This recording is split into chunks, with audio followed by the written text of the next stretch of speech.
Welcome back to Jacksonville for Life, a show that promotes a culture of life in Jacksonville. Before we meet our two guests today, I'd like to talk about the two upcoming events that are happening here in Jacksonville. One is with the Women's Help Center, Thursday, May 26th at the Prime Osborne. Abby Johnson, who was a worker in a volunteer at Planned Parenthood for 8 years, was asked one time to assist with an ultrasound of a 13-week baby. Once she saw that, she realized finally in her mind that this is a baby, not a choice, not a blob of tissue or fetal matter. She's appeared on the Raleigh Factor and has been traveling the nation talking about Planned Parenthood and what they're doing to our youth. For more information about this, contact whcjax.org or call 229-2385. And again, that's Thursday, May 26th. The other event here in Jacksonville is the National Right to Life Conference. This will be held Wednesday, June 22nd through Saturday, June 25th. Some events that will be here consist of 70 breakout sections or sessions, numerous banquets, a dance, and a prayer breakfast. Some of the speakers will be Abby Johnson. On the evening of Wednesday, June 22nd at 8 p.m. at the Hyatt Regency, which is all the events will be held at the Hyatt Regency. There's an event with speakers talking on the introduction and expansion of RU 486, medical abortions, maternal mortality, women's mental health after abortion, and all those events are free on that Wednesday. Something that looks like they're doing a little different or keying on this year is Teens for Life, and they have events starting on Thursday, June 23rd. They have a general session from a young woman who survived an abortion. They talk about that afternoon Planned Parenthood, and Abby Johnson will be speaking on that. In the afternoon, When They Say, You Say. Later, Saving Baby Joseph. I don't know if you've heard about the case where the insurance company and the hospital didn't want to spend any time or money over this baby. They were brought by Priests for Life, and the baby is doing quite well as we speak. Also speaking assisted suicide. The next day, on Friday the 24th, Life Issues, Saving Lives with the Social Media, Stem Cells, Scary Science, Terry's Legacy. Of course, Terry Shivo here from Florida and her brother will be speaking at 3:30 p.m. Fun Ways to Save Life, and Saturday, the last day, Worth 1,000 Words. On Life and Leadership, Staying Faithful Through the Fight, Silent Genocide, They Had a Dream, and something that I can speak for men, Man Up and Defend Life. This all is coming up in June. For more information, you go to our website, jacksonvilleforlife.org. There's a link to the National Right to Life Conference, and you can register for that. And not taking any more of your time, we have two young ladies from Lifeline Resources, and I apologize again for the sinuses. I'll let you guys talk and I'll listen. Yeah. If you want to tell us a little bit about it. I really have an affinity for the sinuses too. So. Well, I got Ricolas here. Help yourself. Okay, great, awesome. How did Lifeline Resources come about? Well, I've been in the pro-life movement for many years. In fact, was an executive director at a pregnancy center here in Jacksonville.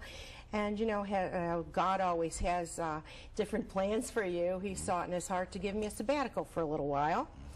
And, you know, I worked almost 10 years there, and I was one of those people that felt I had to do it all myself.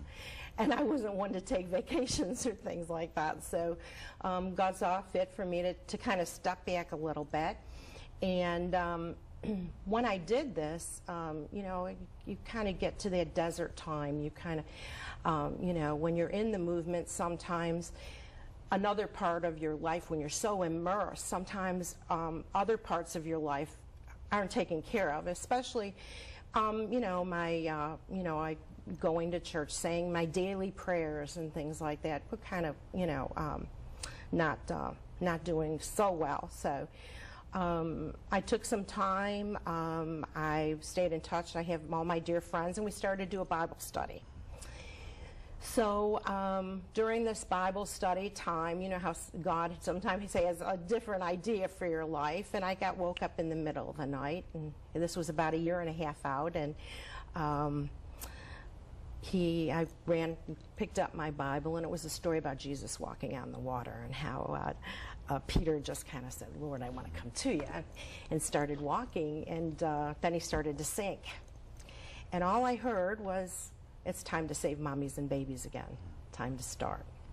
So the next day we were having our closing day of our Bible study, and I walked in and I said to the girls, "You're not going to believe of which Judy was there right from the beginning." I said, "You're never going to believe what happened." And I told them, I said, "What do you think?"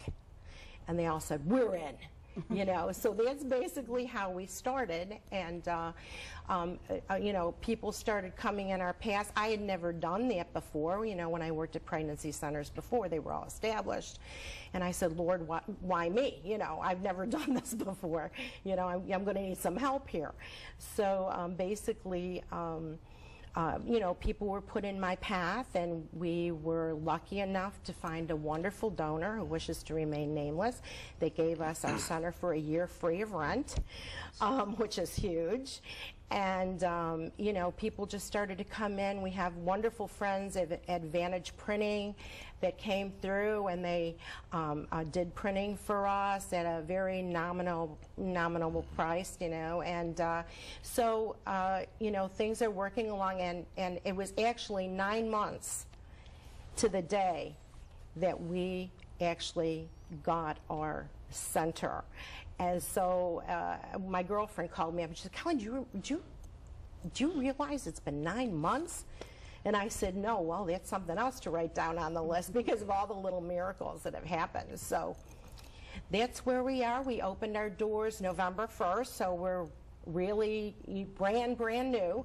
And we've helped, you know, almost 75 women already being there, you know. And again, it's a struggle getting your name out, getting the word out, letting people know where you are, you know, because we're got a beautiful location on Southside Boulevard. We're on the bus lines, and you know, we're in a plaza, so we have a lot of access. We're really close to everything. But our main goal is, our main mission was to target the high schools and the college campuses.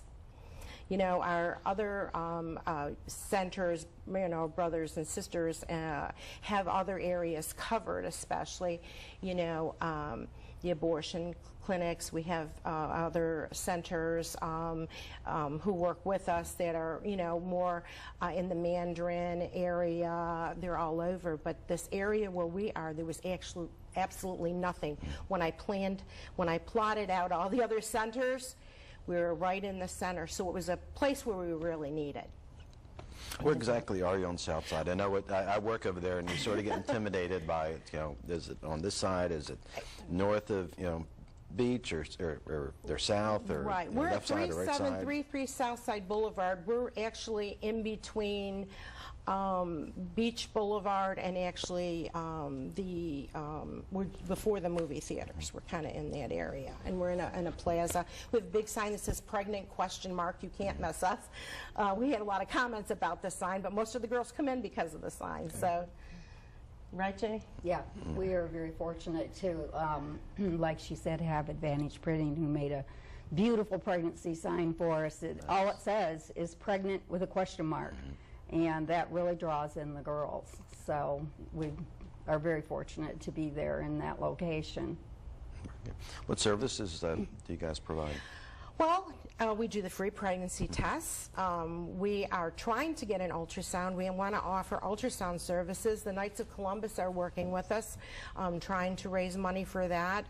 But we really do need that, because it's been a proven fact between 85 and 90% of women who have that who have that ultrasound will not have an abortion. The ultrasound helps them fall in love with their baby, and that's exactly what women have got to do, especially in that stage where, you know, the baby isn't moving yet, so it's not real. So you have to make that child real to its mother, and so. They're amazed also because they have been programmed to think that this is just a blob of tissue, that it's not really a human being. And so once we do the ultrasound and they actually hear the heartbeat, and if it's far enough along that they can actually see the baby, then they actually change, most of them will change their mind and say, this is not a blob of tissue, this is a real human being.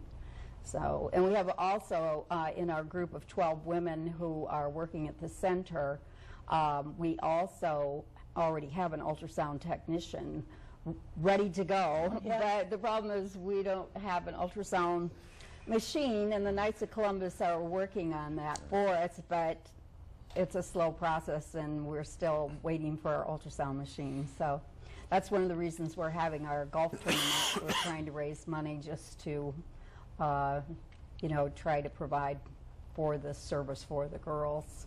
So, and we also provide counseling and do pregnancy tests, and we do one-to-one parenting classes with the girls. Our facility isn't big enough to hold big classes, but I really think a lot of times these girls really need that one-on-one. They really need you to sit down and know that they are your only focus at the time. So it's been working out very well. Can you tell us about your team?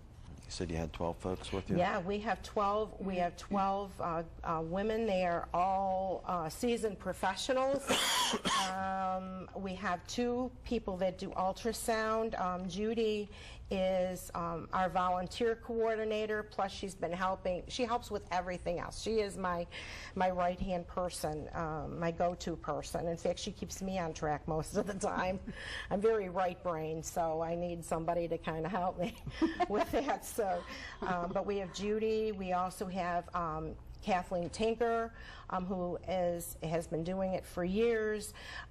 We have some great volunteers. We have Chelsea, and we have Jeanette, and Corrine, and who's our right-hand person.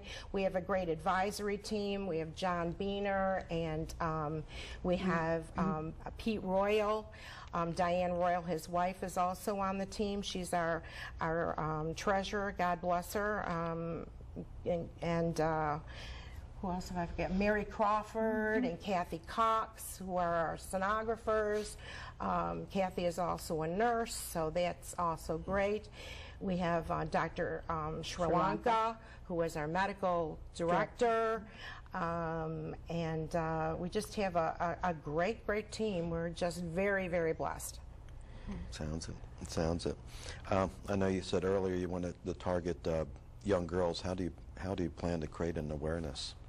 Well, we've been working. I've been working with also Feminists for Life, which is it's actually a college campus based program, and we've been working with them to try to get a presence. We also have a team of young adults that are on college campuses. And we try to get into all of their different events that they have. I know Florida Community College in the fall is having a health day where, you know, people can come in. We're going to have a table there. We also have, you know, a lot of high school aged girls that have been helping us. Judy's granddaughters have been wonderful, helping us to get on the you know, in touch with the high school kids, trying to get involved with you know, some of their activities and whatever. So it's a different road to take because it's been a neglected road, I think, but we're doing it. We've got people placed on the campuses here, so we're excited about it. That's good, because we know Planned Parenthood hasn't neglected those folks. You hear about stories of parents saying that Planned Parenthood's in the middle schools. And they are, and in fact, I was a youth minister at a church for 8.5 years, and all the kids knew what I did, and they came in one night and they said, Mrs. G, look what they're handing out on the sidewalk, though, outside of the school. And it was called a prom pack. And needless to say, some of the contents of the prom pack were pretty scary. You Right. know, condoms and, you know, the good things were, you know, if you're too drunk to drive, and we don't even like to think our kids are going to get too drunk to drive, you know. But, I mean, they're infiltrating, and they are doing what they need to do. So there has to be that presence, and I think that's why, you know, it was placed on our heart to do what we do and to take a different track. Of course, we turn nobody away that comes into the center, but our main focus are the college campuses and the high schools. Now, how do the girls get in touch with you? They can give us a call. Our phone number is 642-9000. Very easy. They can call. We're open right now. We're only open from 9 o'clock in the morning to 9 o'clock in the morning to 1 o'clock, Monday through Friday. We would like to extend our hours, but again, it just depends on donations. We'd like to also be open on Saturdays, you know, and extend our hours till after school. You know, we're just waiting for the donations to be able to do this. As soon as we can afford it, we will. So in other words, you'd be able to stay open longer and more and help young mothers if you got donations and probably more volunteers, right? Absolutely. Well, we can always use volunteers, and we can always do donations. Being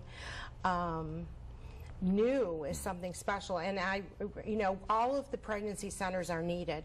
We are all needed, so we're very cautious about trying to draw money from other centers, taking money away from other centers, because we are all necessary. We could use 15 more pregnancy centers in Jacksonville, and so there isn't this kind of competition or you know, infighting or whatever, you know. So we're trying to address that in getting all different and all new donors.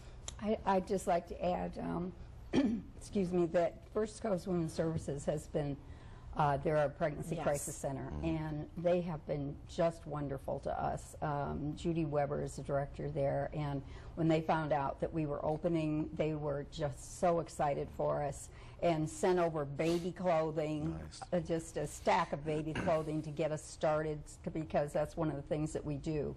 If after we counsel the girl and she decides to keep her baby, we actually support her for 1 year with baby clothing and diapers and wet wipes, and anything that people donate to our center is given out free.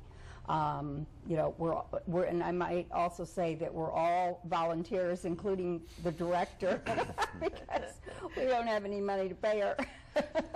So we're all volunteers, and but they have been wonderful in supporting us, and we really appreciate First Coast Women's Services. They've been just great to us.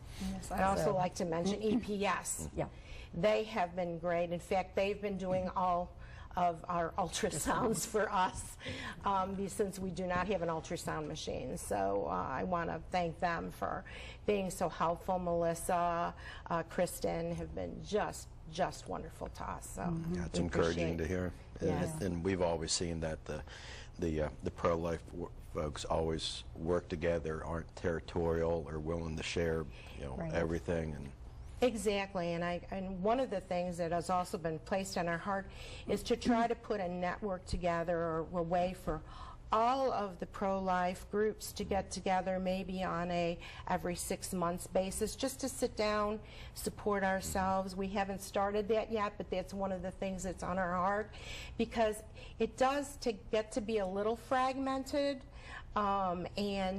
we, you know, we want all the counselors to know we're all in this together. We're on the same team, and try to support each other, try to help each other with different situations, and I think that's really important. And what you do at Jacksonville for Life is just wonderful. We had a great time this year doing the Run for Their Lives. There was our first big public event. So we were so thrilled that we were able to come in and have a table, and wow, what an event that is. I'll tell you, I mean, I was just blown away, because since I had been gone, they started that, you know, when I was on my sabbatical. And I was just blown away. What a terrific event. What a terrific thing. So I want to thank them also for letting us come and be a part of that day, and also being a recipient of some of the donations. It was just wonderful. It was great. Yeah, they did a They great gave job. us our both kickstart, years. I'll tell you. Yes, Nice. They did give us our kickstart. Very good. And it's amazing. It's Labor Day weekend, early Saturday morning, and the number of people that come out and participate and support. It's really encouraging. I couldn't believe it. I thought, oh, how many people are going to be there? Again, it's a holiday, but I was just blown away. What a wonderful, wonderful event. God bless them all, I'll tell you. Can you tell us about the young mothers when they come in and they first learn that they're pregnant? Yeah, Judy, why don't you talk Well, about some of your... you have a variety, of cases that come in. I've been counseling now for, gosh, I don't know how many years, 5 years, 6 years, something like that. And you have a variety of people that come in. You have girls that, do want to keep their babies, and then you have other cases where either they don't want to keep the baby, or their boyfriend doesn't want them to keep the baby, or the parents don't want them to keep the baby. I had a girl that I became just very close to. She was 18 years old, and she had already finished high school. She became pregnant. She wasn't sure who the father was. It was one of two young men. And the parents kicked her out of the house. She was actually living in her car because the parents kicked her out of her house because they were so angry with her.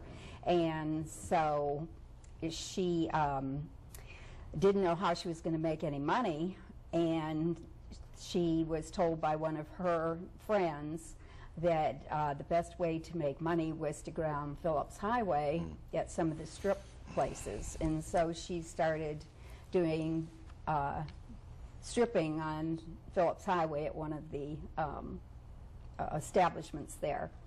So she came to me with her boyfriend, and she said that, that it was his baby. And then when she went out of the room to take her pregnancy test, he said, I don't think this is my baby.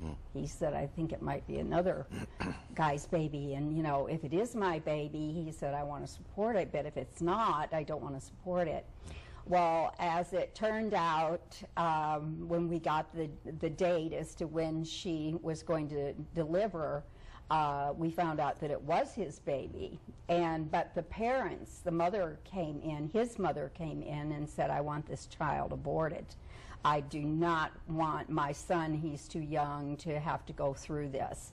And she was very adamant, became very angry with me, and she, I told her, it's really not your choice. It's her choice, and it's his choice, since it's their child.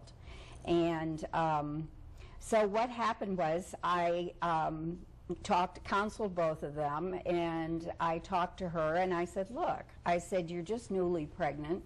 I said, we just found out you're pregnant, so you have 8 months. I said, you don't know what to do. I said, why don't you stop, the profession that you're in, and go back to school for 8 months. So her aunt, when she heard that she wanted to do that, took her into her home, not the parents, but the aunt took her into her home, and she started going to school at one of the medical technician schools that you can get, you can get trained in like 9 months for medical technician.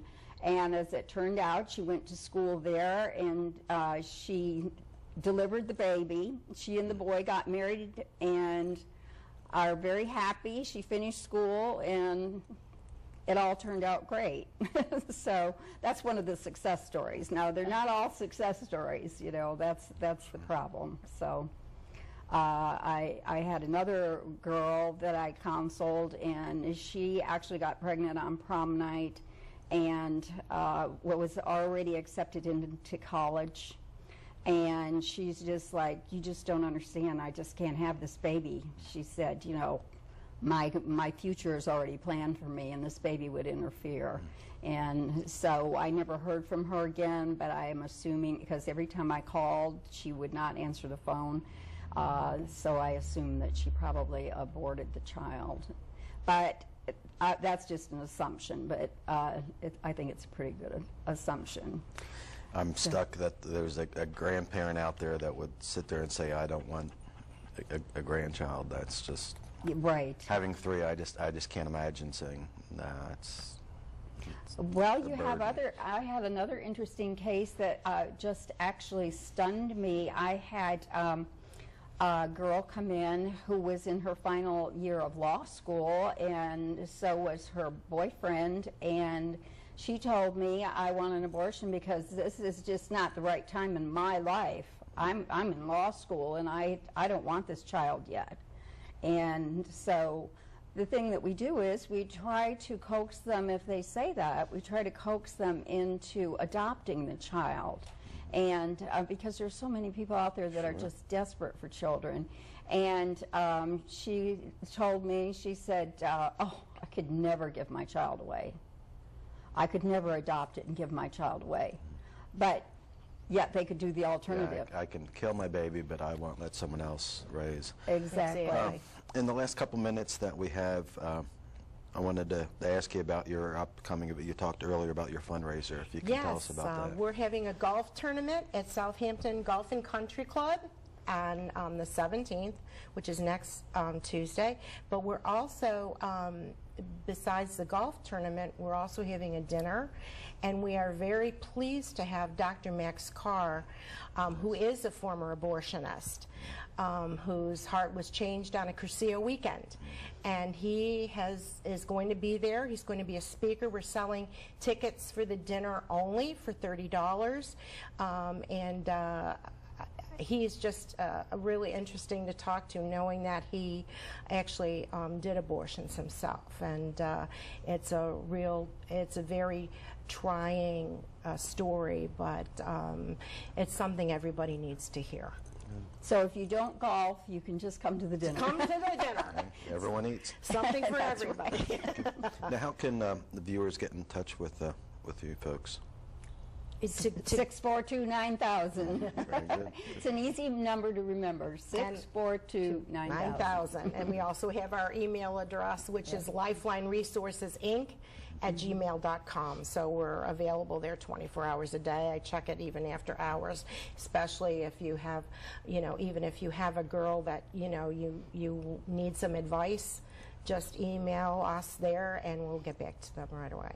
Very good. Very Yes. good. Well, appreciate you two being on the show this week, and good luck with your thank you. fundraiser, and hope you get that Thank you for ultrasound having machine us. Thinking very about soon, us sure. and inviting us. This is a pleasure and an honor. Oh, Thank thank you. you very much. Well, that's it for this episode. Until next time, do something, save babies in Jacksonville. Thanks for watching.